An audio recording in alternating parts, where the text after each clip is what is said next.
మీ అమ్మేమో కొట్టినట్టు చూస్తుంది, నువ్వేమో కొడతావు. మీ అమ్మ కూతుళ్ళ చేతిలో నేను కీలుపమ్మని అయిపోయాను. ఎందుకు కొట్టావో అదైనా తెలుసుకోవచ్చా? కొట్టింది నిన్ను కాదు, మా మమ్మీని. బేబీ ఏంటి బేబీ? హాస్పిటల్లో నేను చావబోయింది బావ కోసం. బావని ప్రేమిస్తున్నానని డాడీకి ముందు చెప్పుంటే డాడీ బావతో నా పెళ్లి ఎప్పుడో చేసుండేవాడు. కానీ నేను నిన్ను నమ్ముకున్నానే, అది నేను చేసిన తప్పు. ఇప్పుడు డాడీ బ్లెస్సింగ్స్ తో ఆ భూమి బావతో పెళ్లి పెట్లు ఎక్కేస్తుంది. ఒసే పిచ్చిదానా, అది జరిగే పని కాదే.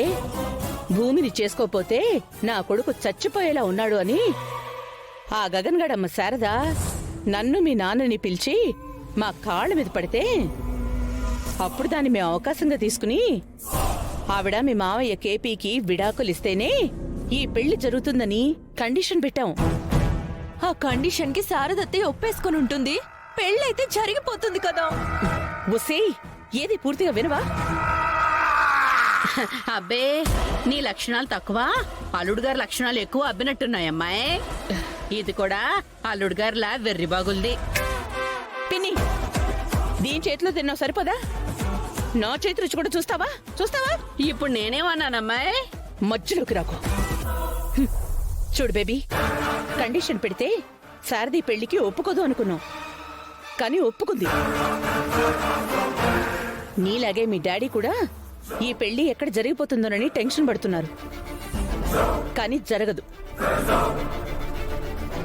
వాళ్ళంతట వాళ్లే ఈ పెళ్లి మాకు వద్దు అని వెళ్లిపోయేలా చేస్తానని మీ డాడీకి మాటిచ్చాను.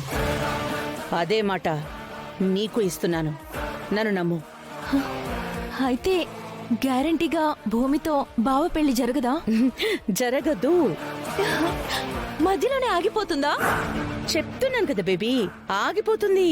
మమ్మీ, ఆగిపోయిన ఎన్ని రోజులకి నాకు బావకి పెళ్లి జరిపిస్తావు మమ్మీ? ఓ దేవుడో, ఇదేంటి పిన్ని ఇలా తయారైంది?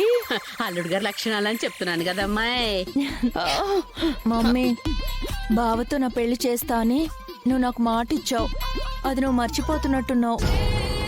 మర్చిపోలేదే కర్మగాలి, ఆ రోజు నీకు మాట ఇచ్చాను.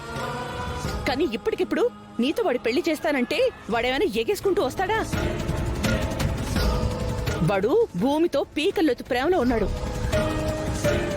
ఆ ప్రేమ అపార్థమై అనంతమై భూమి మీద వాడి మనసు విదిగిపోతే అప్పుడు వాడితో నీ పెళ్లి గురించి ఆలోచించొచ్చు.